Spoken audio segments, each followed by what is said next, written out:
To my YouTube channel. तो मैं आज नेक्स्ट पार्ट बनाने वाली हूँ वीडियोस के, तो बॉडी फ्लूइड सर्कुलेशन की। तो यहाँ पे हम लोग सबसे पहले ह्यूमन सर्कुलेटरी सिस्टम के बारे में यहाँ पे पढ़ने वाले हैं आज। तो ह्यूमन सर्कुलेटरी सिस्टम यहाँ पे देखने वाले हम लोग। तो ह्यूमन सर्कुलेटरी सिस्टम क्या होता है, इसको ब्लड वेस्कुलर सिस्टम भी बोलते हैं। और किससे कंसिस्ट होता है, मस्कुलर चैम्बर हार्ट से और network closed branching blood vessels, blood and fluid through which circulated. तो फ्लूइड क्या है, ब्लड फ्लूइड है, फ्लूइड कनेक्टिव टिश्यू होता है जो कि सर्कुलेट होगा। तो हार्ट हमारा क्या होता है, मेसोडर्मली डिराइव्ड ऑर्गन होता है, मेसोडर्मल इन ओरिजिन होता है। और कहाँ सिचुएट होता है, थोरासिक कैविटी में सिचुएटेड होता है, बिटवीन टू लंग्स के बीच में सिचुएटेड होगा। और slightly tilt to the left side को थोड़ा सा झुकाव होगा उसका। And it has size of the clenched fist, जैसे एक बंद मुट्ठी को देखा जाए तो उसके तरह इसका शेप देखने को मिलता है। And it is protected by the double walled membranes bag, जिसको पेरिकार्डियम बोलते हैं। तो ये किससे प्रोटेक्टेड होता है, हार्ट पेरिकार्डियम से। इनक्लोजिंग दी पेरिकार्डियल फ्लूइड, इसमें कैसा फ्लूइड इनक्लोज रहता है, पेरिकार्डियल फ्लूइड। और हमारा हार्ट के पास में क्या होता है, 4 चैम्बर होता है, 2 रिलेटिवली स्मॉलर अपर चैम्बर, जो अटरिया होता है स्मॉलर चैम्बर उसको बोलते हैं, इसीलिए उसको अटरिया बोलते हैं, ऊपर साइड में होता है। और लार्जर वाला जो पोर्शन होता है नीचे वाला, उसको वेंट्रिकल्स बोलते हैं। एंड एक थिन मस्कुलर बाल रहता है उसमें, जिसको इंटर एट्रियल सेप्टम बोलते हैं, जो क्या सेपरेट करता है, राइट और लेफ्ट एट्रिया को सेपरेट करता है। वेयर एज थिक वाल्ड, नीचे वाला होता है ठीक रहता है, इसीलिए एंटर वेंट्रिकुलर सेप्टम बोलते हैं, जो क्या सेपरेट करता है, लेफ्ट और राइट वेंट्रिकल को सेपरेट करेगा। एंड एटेरियम एंड वेंट्रिकल, अब एटेरियम वेंट्रिकल को भी सेपरेट करना है, तो एटेरियम और ventricle of the same side of also separated by the thick fibrous tissue called atrioventricular septum. तो कैसा सेप्टम होगा, एटेरियो वेंट्रिकुलर सेप्टम से सेपरेट करेगा, ठीक है। इसके बाद अगर देखते हैं यहाँ पे, तो however each of this septa provided with an opening. तो सारा सेप्टा क्या होता है, एक ओपनिंग के थ्रू वहाँ पे बंद रहता है, एक वाल्व के थ्रू बोला जाए तो। एंड व्हिच क्या होता है, 2 chamber of the same side are connected. And the opening between the right atrium and the right ventricle, अगर राइट एट्रियम राइट वेंट्रिकल की साइड को बोले तो वहाँ पे एक ओपनिंग होता है, वहाँ पे वाल्व गार्डेड होता है, ताकि मतलब बैक फ्लो को रोका जाए। तो guarded by the valve formed by the muscular Phelps, जिसका आपसे बोलते हैं ट्राइकप्सिड वाल्व। तो ट्राइकप्सिड का वाल्व कहाँ प्रेजेंट होता है, राइट एट्रियम और राइट वेंट्रिकल के साइड बीच में, ठीक है। वेयर एज बाइकप्सिड वाल्व, जिसको मिट्रल वाल्व भी बोलते हैं। तो ये क्या करता है, ये किसको गाइड करता है, guide the opening between the left atrium and left ventricle side को, ठीक है। इसके बाद में opening of the right and left ventricle into the pulmonary artery and aorta. कौन सा, pulmonary artery and aorta respectively provided with the semilunar valve. तो एक किसके थ्रू में यहाँ पे जाएगा, पल्मोनरी आर्टरी एंड एगोटा के थ्रू, यहाँ provided with the semilunar valve, उसमें प्रोवाइड ये गार्ड करेगा। तो हम लोग यहाँ पर हार्ट का देखेंगे, तो व्यू देखने वाले हैं। तो ये क्या है, यहाँ पे ये वेना कावा होता है, ये आपका एगोटा पोर्शन होता है, ये पल्मोनरी आर्टरी होता है, ये पल्मोनरी वेन वाला पोर्शन है। और ये क्या है, लेफ्ट एट्रियम है। तो यहाँ पे आपको कलर से समझ में आ रहा होगा, जो पुल्मोनरी आर्टरी होता है यहाँ पे, ये डीऑक्सीजनेटेड ब्लड को यहाँ कैरी करता है, और जो पुल्मोनरी वेन होता है वो ऑक्सीजनेटेड ब्लड को यहाँ पे कैरी करेगा। और ये क्या, वेना कावा है। एंड साइनोटियल नोड, साइनोटियल नोड क्या होता है, यहाँ पे जो एक्शन पोटेंशियल को जनरेट करता है, खुद जनरेट होगा, फिर सारे पार्ट में बॉडी जिसको वर्क करना है उसको जनरेट कर देगा। और ये क्या, राइट एट्रियम वाला पोर्शन है, ये एट्रियो वेंट्रिकुलर नोड होता है, ठीक है। और ये कोडा टेंडनी है जो हार्ट में मिलता है। ये राइट वेंट्रिकल है, ये लेफ्ट वेंट्रिकल है, यहाँ पे एंटेरो वेंट्रिकुलर सेप्टम होता है, इंटर वेंट्रिकल सेप्टम। एंड ये बंडल ऑफ हीच है। इसके बाद देखते हैं हम लोग यहाँ पे, तो फिर यहाँ पे क्या है, the valve in the heart allow the flow of blood only in one direction. तो हमारा जो हार्ट में वाल्व होता है वो क्या करता है, ब्लड को किसी एक डायरेक्शन में फ्लो करने के लिए अलाउ करता है। जैसे मान लिया सपोज दैट एट्रिया से वेंट्रिकल जाना है, तो सिर्फ उधर पर ले जाएगा, उसके बाद में वो बैक फ्लो होने के लिए वहाँ वाल्व लगा रहेगा। और वेंट्रिकल टू पुल्मोनरी आर्टरी या एगोटा जाएगा। This valve prevent the any backward flow, ये वाल्व क्या करता है, बैकवर्ड फ्लो को प्रिवेंट करता है। उसके बाद क्या है, द इंटायर हार्ट है is made up of cardiac muscle. जो इंटायर हार्ट होता है किसका बनाता है, कार्डिक मसल्स का बनाता है। The wall of the ventricle are much thicker than that of the atria. तो वाल का जो वेंट्रिकल जो होता है वो क्या होता है, ज़्यादा थिकर होता है कंपेयर टू अटरिया का। And specialized cardiac musculature called nodal tissue, जो नोडल टिश्यू होता है also distributed in the heart में डिस्ट्रीब्यूट रहता है। And a patches of the tissue present in the right upper corner of the right atrium, जिसको sinoatrial node कहते हैं। The another mass of the tissue is seen in the lower left corner of the right atrium close to the atrioventricular septum, और इसको atrioventricular node बोलते हैं या AVN बोलते हैं। A bundle of nodal fibre atrioventricular bundle AB bundle continue to form AVN, तो ये continue to form को ये बनाता है। एंड उसके बाद क्या है, which passes through the atrioventricular septa to merge on the top of the interventricular septum and immediately divide into the left and right bundle, और ये क्या होता है, राइट लेफ्ट बंडल में डिवाइड हो जाता है। फिर इसके ब्रांच से क्या बनता है, बुर्किंजे फाइबर का फॉर्मेशन होता है। And this branch give rise to minute fibre throughout the ventricular musculature respective to the side and called the Purkinje fiber, and the nodal musculature has ability to generate action potential without any external stimuli। तो इसके पास में क्या होता है कि इसके पास में खुद ऑटो एक्साइटेबल होता है, एक्सटर्नल स्टिमुली होता है जो कि खुद जनरेट करेगा, फिर जितना भी पार्ट उसमें जिसको जनरेट होना उसको जनरेट कर देगा। तो इसीलिए इसको बोला जाता है कि जो हार्ट होता है ना, क्या होता है, मायोजेनिक इन नेचर होता है। तो ये ह्यूमन में क्या होता है, मायोजेनिक इन नेचर देखने को मिलता है, ऑटो एक्साइटेबल होना, उसी को मायोजेनिक नेचर बोला जाता है। इट इज ऑटो एक्साइटेबल होता है ना। However the number of the action potential could be generated in the minute very different parts of the nodal system में जनरेट कर सकता है। तो sinoatrial node can generate maximum number of the action potential, ये क्या कर सकता है, maximum number of the action potential को जनरेट कर सकता है। और कितना होता है ये 70 से 75 मिनट इनवर्स होता है। And it is responsible for initiating and maintaining the rhythmic contractile activity of the heart.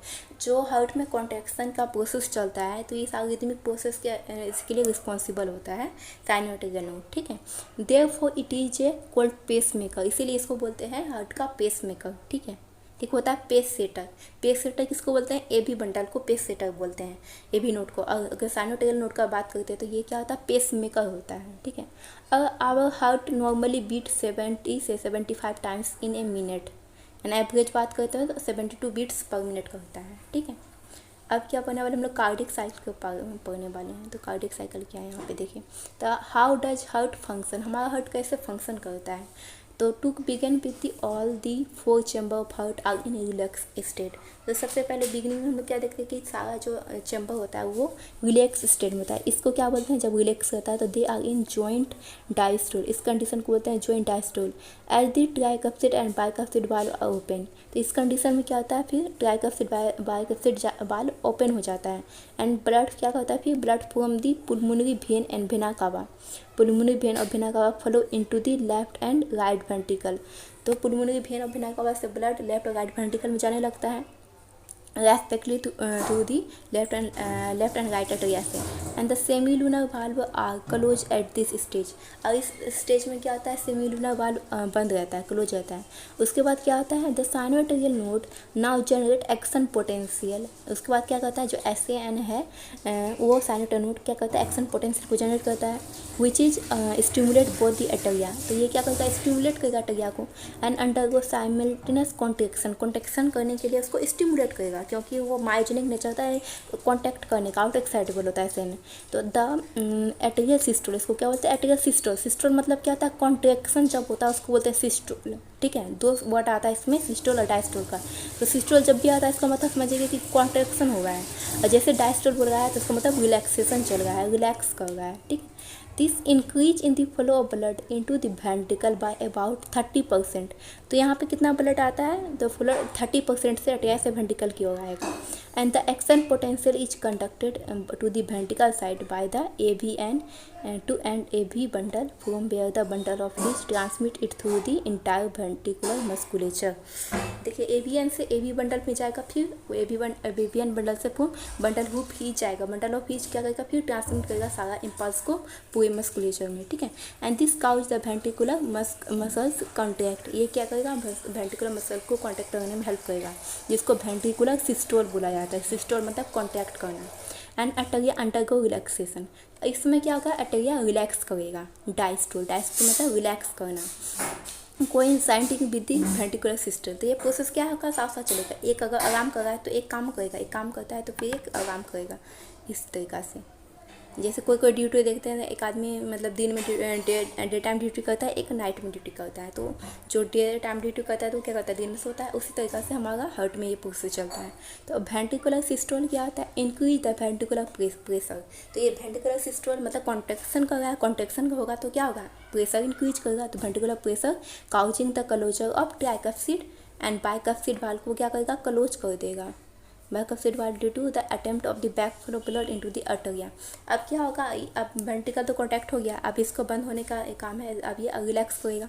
तो यहाँ पे क्या हो जाएगा, ट्राइकप्सिड बाइकप्सिड वाल्व बंद हो जाएगा। एंड फिर क्या होगा, as the ventricular pressure increase further, इसके बाद क्या होगा, वेंट्रिकुलर प्रेशर इंक्रीज करेगा। And further the semilunar valve guarding the pulmonary artery right side and aorta left side and forced open. अब इसको ओपन करना है क्योंकि सेमिलुनर वाल्व पहले क्या था, बंद था। तो अब जब ट्राइकप्सिड बाइकप्सिड वाल्व बंद हो गया तो अब यहाँ पे सेमिलुनर वाल्व का ओपन होने का टाइम आ गया। तो ये फोर्सफुली यहाँ पे ओपन हो जाएगा, जो यहाँ पे वेंट्रिकुलर प्रेशर इंक्रीज किया इसको ओपन करने में। इसके कारण फर्स्ट होके क्या हो जाएगा, ओपन हो जाएगा। उसके बाद क्या होगा, allowing the blood into the ventricle flow. तो ये क्या अलाउ करेगा, वेंट्रिकल में ब्लड को फ्लो होने के लिए अलाउ करेगा through these vessels into the circulatory pathway. And ventricular now relaxed हो जाएगा, ventricles now relax and ventricular diastole, diastole मतलब रिलैक्स करना। And the ventricular pressure fall, ventricular pressure क्या करेगा, फॉल कर जाएगा, कम बंद हो जाएगा। And causing the closure of semilunar valve. उसके बाद क्या होगा, जैसे आप सेमिलुनर वाल्व क्लोज किया which prevent the back flow of the blood flow into the ventricles. अब बैक फ्लो को रोकने के लिए अब ये बंद हो जाएगा। As the ventricular pressure decline further. अब फिर क्या होगा, वेंट्रिकुलर प्रेशर डिक्लाइन होगा and the tricuspid bicuspid valve क्या होगा, pushed upon by pressure into the artery. फिर ये पुश होकर ओपन हो जाएगा and exerted by the blood, जो कि क्या करेगा, एक्सर्ट ब्लड के थ्रू एक्सर्ट होकर ऐसा हुआ क्योंकि ब्लड ही ना प्रेशर लगा रहा होगा, एक जगह से दूसरी जगह है तो वहाँ पर प्रेशर काउच करेगा। एंड ये क्या होगा, atria and blood which is was being emptied into them by the veins and the blood now once again moves freely to the ventricles. उसके बाद क्या होगा, ब्लड मास मूव होकर वेंट्रिकल साइड में जाएगा। And the ventricle and artery are now again into the relax state. तो फिर एक ऐसा स्टेट आ जाएगा जहाँ पे जॉइंट डायस्टोल होगा, मतलब दोनों रिलैक्स कंडीशन में आ जाएगा ट्रिया वेंट्रिकल, ठीक है। उसको जॉइंट डायस्टोल कंडीशन बोलते हैं, ये अलग होता है, अलग कंडीशन होता है। And earlier soon the sinoatrial node generate a new action potential. फिर क्या करेगा, साइनोटोनिक नोड जो था न्यू एक्शन पोटेंशियल को जनरेट करेगा। And event describe the above repeated in that sequence and the process continue. तो ये प्रोसेस क्या होता है, कंटिन्यू चलते रहता है। एक बार रिलैक्स करेगा, दोनों डायस्टोल कंडीशन आएगा, फिर आएगा एट्रिकल सिस्टोल, फिर उसके बाद में आएगा वेंट्रिकुलर सिस्टोल। उसके बाद में ये प्रोसेस चलते रहता है, साइक्लिक चलते रहता है। उसके बाद क्या बोला गया कि this sequential event in the heart which is cyclic repeated is called the cardiac cycle. जो सीक्वेंस चलता है इसको क्या बोलते हैं, कार्डिक साइकिल कहते हैं। It consist of the systole and diastole of the both atria and ventricle. तो ये कैसा कैसा कंडीशन होता है, सिस्टोल ऑफ दी इसका सिस्टोल का प्रोसेस चलता है, एक चलता है डायस्टोल ऑफ दी दोनों का प्रोसेस का। As the mention earlier heart beat क्या होता है, 72 टाइम्स पर मिनट होता है। And as the many cardiac cycle as performed per minute from this it could be deduce that the deduce हो जाता है duration of the cardiac cycle is 0.8 second का, ठीक है। इसमें क्या होता है, during a cardiac cycle is ventricle pump out approximately 70 ml of blood and which is called stroke volume. जो 70 ml ऑफ ब्लड होता है अप्रोक्सीमेटली उसको क्या बोलते हैं, स्ट्रोक वॉल्यूम बोलते हैं। Stroke volume are multiplied by the heart rate. अगर हार्ट रेट को स्ट्रोक वॉल्यूम से मल्टीप्लाई कर देंगे तो हमको क्या मिलेगा, कार्डिक आउटपुट मिलेगा। तो यहाँ से एक फॉर्मूला भी आ गया कि cardiac output is equal to होता है स्ट्रोक वॉल्यूम इंटू इसका stroke volume into heart rate into stroke volume is cardiac output. Therefore the cardiac output can be defined as the volume of blood pumped by the each ventricle per minute and average 500 ml या 5 litres इन healthy individual. तो healthy individual में क्या होगा, यहाँ पे पर minute यहाँ पे एवरेज इतना ब्लड ये होगा, ठीक है। The body has ability to alter the stroke volume. हमारे बॉडी के पास में क्या एक एबिलिटी है जो हम लोग स्ट्रोक वॉल्यूम को अल्टर कर सकते हैं, चेंज कर सकते हैं, as well as heart rate को भी चेंज कर सकते हैं, ठीक है, ऑफ द कार्डिक आउटपुट। उसके बाद कार्डिक आउटपुट भी चेंज हो जाएगा। अगर हमारा स्ट्रोक वॉल्यूम चेंज होता है, हार्ट रेट चेंज होता है तो कार्डिक आउटपुट भी ऑब्वियसली कि चेंज हो जाएगा। For example cardiac output of an athlete, अगर किसी एथलीट की बात करते हैं तो उसका क्या होता है, सबसे ज़्यादा होता है, much higher than that of the ordinary man, ठीक है। ड्यूरिंग ईच कार्डिक साइकिल और 2 prominent sound produce which is can be easily heard by the through stethoscope. अगर हम लोग स्टेथोस्कोप यूज करके देखा कार्डियक साइकिल का हम लोग साउंड को सुन सकते हैं। तो फर्स्ट साउंड जो होता है जो स्टेथोस्कोप से हम लोग सुन सकते हैं, हेयर कर सकते हैं, तो पहला साउंड क्या होता है, लब साउंड होता है associated with the closure of tricuspid and bicuspid valve. तो लब साउंड कब स्टार्ट होगा, तो कब सुनाई देगा हमें, जब ट्राइकप्सिड और बाइकप्सिड वाल्व बंद हो जाएगा तब। And where at the second heart sound, heart का सेकेंड साउंड हमें तब सुनाई देगा, जिसको डब साउंड बोलते हैं। ये एसोसिएटेड विद होता है सेमिलुनर वाल्व के बंद होने पर। अगर सेमिलुनर वाल्व क्लोज हो गया है तब हमें कौन सा साउंड देगा, डब साउंड सुनाई देगा। इसी में साउंड में अगर कुछ प्रॉब्लम हो जाता है तो उस पर्सन को हार्ट के रिलेटेड बीमारी हो जाता है।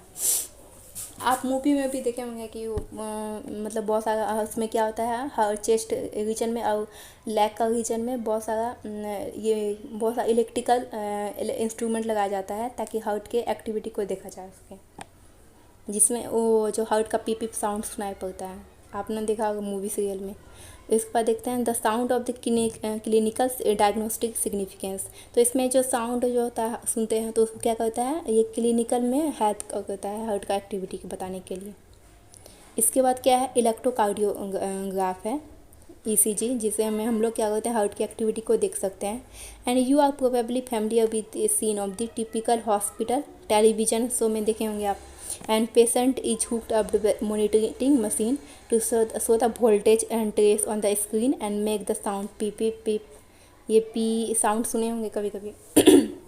तो उसमें क्या होता है, the patient goes into the cardiac arrest. उस पेशेंट क्या होता है, कार्डियक अरेस्ट का कंडीशन में जाता है। And this type of the machine क्यों क्या होता है, electrocardiograph is used in obtain the electrocardiogram. इसको इलेक्ट्रोकार्डियोग्राम भी बोलते हैं। ECG graphical representation of the electrical activity of the heart. तो ये क्या होता है, इलेक्ट्रिकल एक्टिविटी होता है ग्राफिकल रिप्रेजेंट करने के लिए। And to obtain the standard ECG, अगर हम लोग को स्टैंडर्ड ECG का ऑब्टेन करना है, अगर अच्छा से चेक करना है, तो उसके लिए हम लोग को क्या करना पड़ेगा, इसके हम लोग को पेशेंट को पहले कनेक्ट करने का मशीन से भी 3 इलेक्ट्रिकल लीड लगाना होगा। 1 लीड को कहाँ लगाएंगे, ब्रेस्ट रीजन में, और दूसरा लेफ्ट एंकल में। And that continuously monitor with the heart activity, जो क्या करेगा, हार्ट एक्टिविटी को मॉनिटर करेगा। एंड फॉर डिटेल इवोल्यूशन, अगर वो डिटेल इवोल्यूशन करना है हार्ट फंक्शन का, तो मल्टीपल लीड को कहाँ लगाया जाता है, चेस्ट रीजन में। Here the we will talk only the about the standard ECG। तो हम यहाँ पे स्टैंडर्ड ECG के बारे में से बात कर रहे हैं, ठीक है।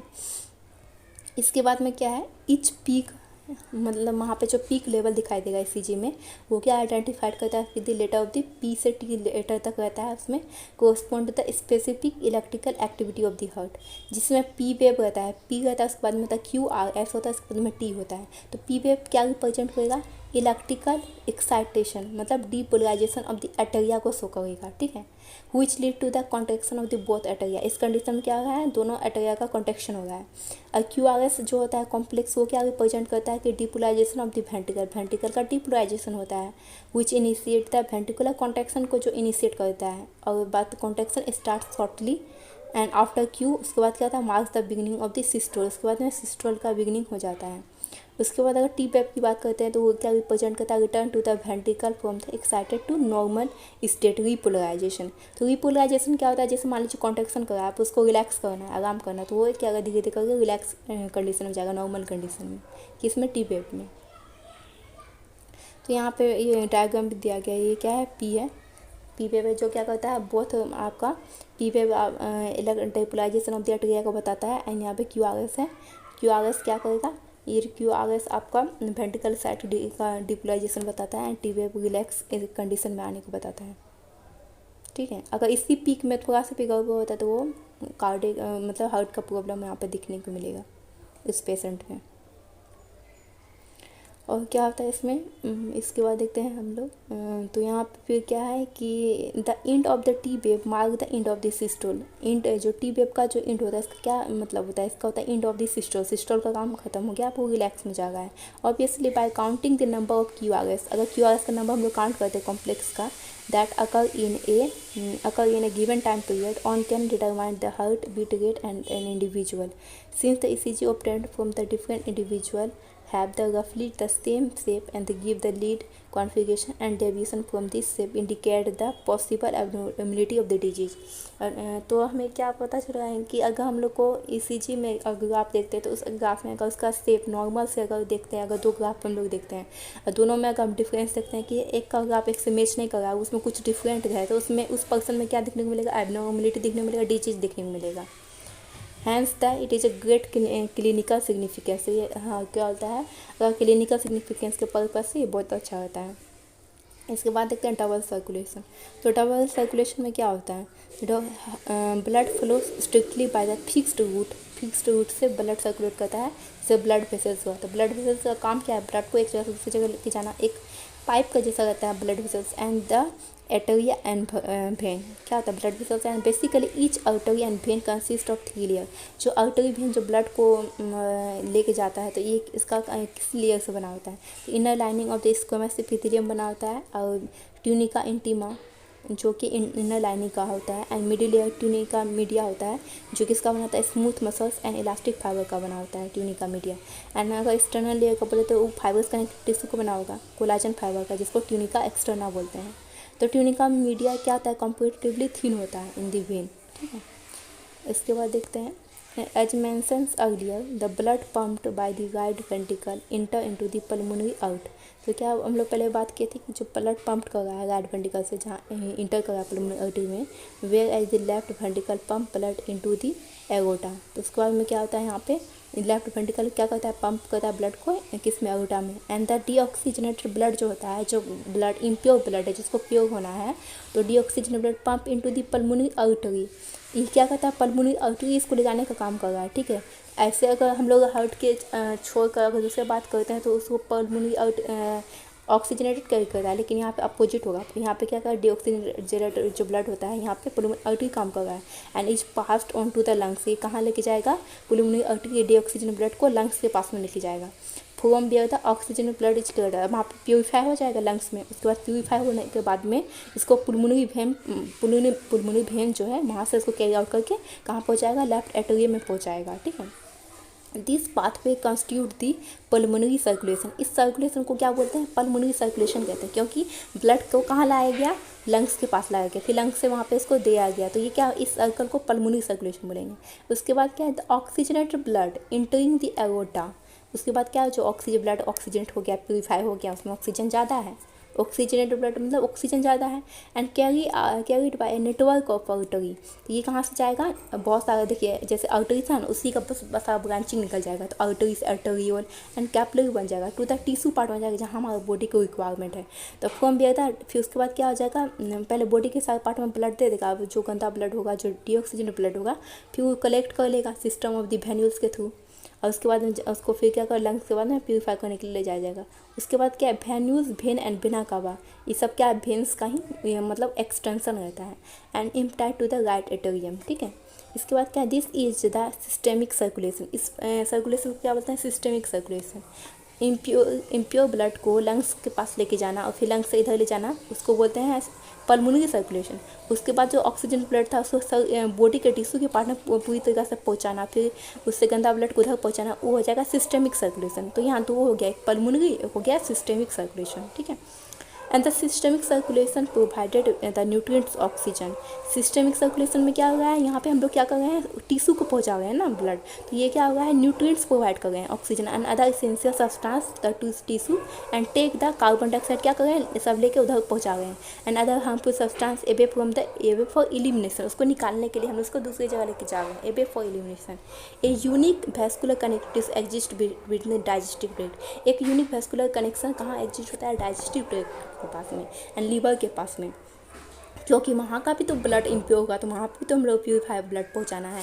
तो ये कहाँ पे रहता है, आपका डाइजेस्टिव ट्रैक्ट और लीवर के पास में होता है, जिसको हम लोग क्या बोलते हैं, हेपेटिक पोर्टल सिस्टम बोलते हैं। क्या बोलते हैं, हेपेटिक पोर्टल सिस्टम। एंड उसके बाद क्या होता है, the hepatic portal vein carry the blood from the intestine to the liver before it is deliver to the systemic circulation. इसको सिस्टेमिक सर्कुलेशन से जाने से पहले कहाँ से क्या किया जाता है, इसको इंटेस्टाइन एंड से लीवर तक पहुँचाया जाता है, ठीक है। उसके बाद क्या, special coronary system of the blood vessels present in our body exclusively for the circulation of blood to and from the cardiac musculature, ठीक है। कार्डियक मस्कुलेचर के लिए यहाँ पे ले जाया जाता है, फिर उधर से पहुँचाया जाता है। तो ये आपका ये क्या है हमारा हार्ट वाला पोर्शन है, इसमें लंग्स है यहाँ पे। तो ये क्या है पुलमोनरी सर्कुलेशन है, यहाँ से ब्लड जो जाएगा लंग्स के पास प्यूरिफाई को यहाँ से जाएगा, तो ये पल्मोनरी सर्कुलेशन है। ये वाला पार्ट होगा सिस्टमिक सर्कुलेशन, क्योंकि जो अच्छा वाला ब्लड होगा टिश्यू में जाएगा, फिर जो गंदा ब्लड है इधर चल जाएगा। तो नीचे वाला पार्ट क्या होगा सिस्टमिक सर्कुलेशन, ऊपर वाला पार्ट हो जाएगा पल्मोनरी सर्कुलेशन। ठीक है, तो यहाँ कुछ पार्ट देखेंगे, ये लंग्स हमारा, ये क्या है पल्मोनरी आर्टरी है, ये पल्मोनरी वेन है। ठीक है, ये राइट एट्रियम में राइट वेंट्रिकल है, ये लेफ्ट एट्रियम लेफ्ट वेंट्रिकल है, ये क्या डोर्सल एगोटा है।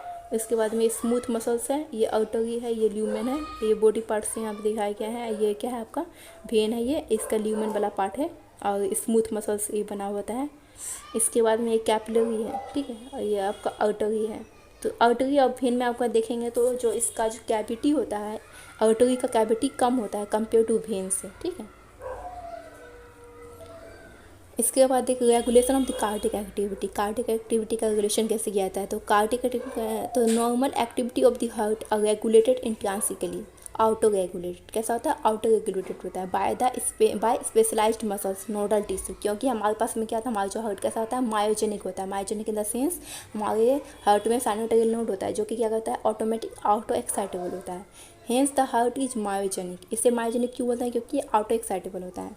And special neural centre in the medulla oblongata can moderate the cardiac function through the autonomic nervous system.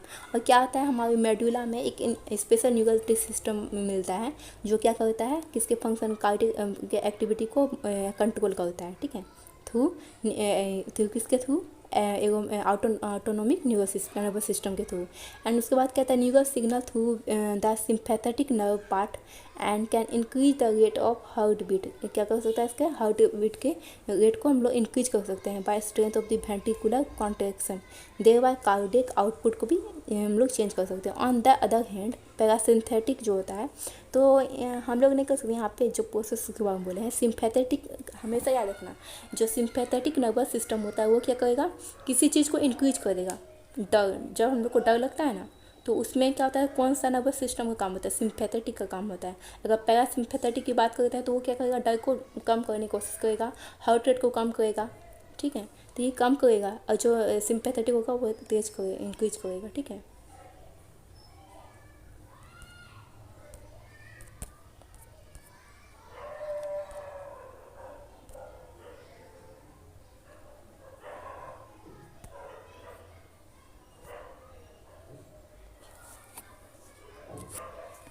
तो हम यहाँ पे क्या बता रहे हैं कि सिम्पैथेटिक जो होता है हमेशा वो सिम्पैथेटिक इंक्रीज करने का काम करता है और जो पैरासिम्पैथेटिक होता है वो डिक्रीज करने का काम करता है। ठीक है, तो पैरासिम्पैथेटिक न्यूरल सिग्नल क्या होता है component decrease the rate heart beat and speed of the action potential को कम करेगा and thereby cardiac output को। उसके बाद क्या होता है जो एड्रेनल मेडुलरी हार्मोन होता है can also increase the cardiac output. ये जो आपका एड्रेनल मेडुलरी हार्मोन होता है क्या हमेशा कार्डिक आउटपुट को इंक्रीज करेगा। जब हम कोई भी व्यक्ति अगर कभी अंधेरे में है और कभी सांप देख ले तो उसको क्या होता है डर लगने लगता है, उसी तरीके से उसमें क्या होता है ये हार्मोन रिलीज होने लगता है बॉडी में। इसके बाद हम लोग को डिसऑर्डर देखने वाले हैं। तो disorder of the circulatory system में देखेंगे क्या होता है हाई ब्लड प्रेशर जिसको होता है हाइपरटेंशन। तो हाइपरटेंशन में क्या होता है in term of the blood pressure that of the higher than the normal. एक नॉर्मल पर्सन से अगर उसका ब्लड प्रेशर ज़्यादा हो गया तो उसको क्या बोलेंगे हाइपरटेंशन। इसमें क्या होता है नॉर्मल का 120/80 होना चाहिए। 120/80 क्या है 120 जो आपका सिस्टोलिक प्रेशर है, जो 80 होता है वो डायस्टोलिक प्रेशर है। अगर इस प्रेशर से अगर ज़्यादा है अगर ऑर्डिनरी मैन का तो वो क्या होगा उस पर्सन को हाइपरटेंशन हो जाएगा। And in this measurement 120 millimetre Hg क्या होता है मिलीमीटर पर क्यूबिक प्रेशर इज सिस्टोलिक होता है, पंपिंग प्रेशर इसको बोलते हैं। 80 मिलीमीटर Hg को हम लोग डायस्टोलिक या रेस्टिंग प्रेशर बोलते हैं। And if repeated check of the blood pressure of individual अगर वो चेक करता है उसका 140/90 आ रहा है तो इस कंडीशन में उसको क्या हो सकता है higher it's so hypertension and the high blood pressure leads to the heart disease हो जाएगा। उसको can also affect the vital organ जैसे ब्रेन हो गया किडनी ये दोनों भी अफेक्टेड हो जाएगा। एक होता है कोरोनरी आर्टरी डिजीज होता है CAD बोलते हैं। कोरोनरी आर्टरी डिजीज में क्या होता है, often refer to as atherosclerosis. इसमें दो केस आता है, एक होता है एथेरोस्क्लेरोसिस होता है, एक होता है आर्टेरियोस्क्लेरोसिस। एथेरोस्क्लेरोसिस में क्या होता है, यहाँ पे कोलेस्ट्रॉल लेवल कोलेस्ट्रॉल हार्ट में जमा हो गया तो उसको एथेरोस्क्लेरोसिस बोलेंगे। ब्लड वेसल्स में जमा हो जाता है, डिपॉजिट हो जाता है, जहाँ से ब्लड को जाना चाहिए तो वहाँ पे जाम हो जाता है। अगर वहाँ पे कैल्शियम का डिपॉजिट होगा तो उसको बोलेंगे आर्टेरियोस्क्लेरोसिस। अगर यहाँ पे अगर कोलेस्ट्रॉल का जमा होगा तो उसको बोलेंगे एथेरोस्क्लेरोसिस। इसे मेंशन नहीं किया, मैं आपको बता दे रही हूँ। तब क्या होता है, इसमें vessels that supply the blood to the heart muscles, वो क्या होता है, जमा हो जाता है। And cause by the deposit of the calcium, fat, cholesterol and fibrous tissue which make the lumen of the artery narrow. मतलब जहाँ से ब्लड जाने से वो छेदा छोटा हो जाएगा तो ब्लड जाने में प्रॉब्लम होगा, जिससे कारण होता है हम लोग को बॉडी को ऑक्सीजन भी नहीं मिल पाता है, ब्लड नहीं मिल पाता, तो उसमें हार्ट डिजीज हो जाता है। ठीक है। एक होता है एंजाइना, जिसको एंजाइना पेक्टोरिस भी बोलते हैं। ठीक है। इसमें क्या होता है, एक symptoms of acute chest pain हो जाता है, चेस्ट में पेन होगा बहुत ज़्यादा। And appear when no enough oxygen is reaching the heart muscles. अगर हार्ट मसल के पास में इनफ ऑक्सीजन नहीं मिल पा रहा है तो उस कंडीशन में चेस्ट में पेन होने लगता है। एंजाइना जो होता है कैन अकर इन मेन और वोमेन, दोनों किसी एज में हो सकता है, but is more common among the middle age and elderly. Elder ज़्यादा बगल में भी हो सकता है और मिडिल एज में भी हो सकता है। It occur due to condition that affect the blood flow. ये ब्लड फ्लो को भी अफेक्ट करता है। ठीक है, क्योंकि ब्लड ऑक्सीजन नहीं जा पा रहा है तो फ्लो को तो अफेक्ट करेगा ही। एंड उसके बाद क्या, एक हार्ट फेलर होता है, हार्ट फेलर। तो हार्ट फेलर में क्या होता है, heart failure means the state of the heart when it is not pumping. जब अगर हार्ट पंप ही नहीं कर रहा तो उसको क्या बोलेंगे, हार्ट फेल कर गया। तो blood effectively enough to the meet the need of the body. जो ब्लड जितना बॉडी को मिलना चाहिए था वो नहीं मिल पा रहा है तो क्या होगा, पंपिंग नहीं हो रहा है, मतलब हार्ट फेल हो गया। It's sometimes called congestive heart failure. इसको कंजेस्टिव हार्ट फेलर भी बोलते हैं कि because the congestion of the lung, lung क्या होगा, कंजेस्ट हो गया। And the one of the main symptoms of this disease का मेन सिम्टम्स होता है। उसके बाद क्या होता है, heart failure is not as same of the cardiac arrest. Cardiac arrest और हार्ट फेलर अलग होता है, ये दो अलग कंडीशन है। तो कार्डिक अरेस्ट कब होगा, व्हेन हार्ट स्टॉप बीटिंग। अगर हार्ट स्टॉप बीट करना स्टॉप कर दिया तो उसमें कार्डिक अरेस्ट हो जाएगा। कार्डिक अरेस्ट से आप एक ऐसे याद रख सकते हैं, जैसे मान लीजिए पुलिस अगर चोर को पकड़ता है तो क्या करता है, उसको बीट करता है, तो जैसे ही स्टॉप बीटिंग हुआ तो क्या हो जाएगा, कार्डियक अरेस्ट हो जाएगा। क्योंकि पुलिस क्या करता है, चोर को पकड़ता है तो अरेस्ट मतलब हार्ट स्टॉप बीटिंग। ठीक है, इससे आप याद रख सकते हैं। तो कार्डियक अरेस्ट में क्या हुआ, हार्ट बीट स्टॉप हो गया। उसको होता है हार्ट अटैक। अटैक का होगा when the heart muscles is suddenly damage by the inadequate blood supply. अगर हार्ट अटैक तब होगा व्हेन क्या होगा, मसल डैमेज हो गया एंड ब्लड सप्लाई उसको नहीं जा पाएगा, इसी कारण होगा। तो आज यहाँ तक होगा। Till then take care, thank you so much, like share and subscribe also.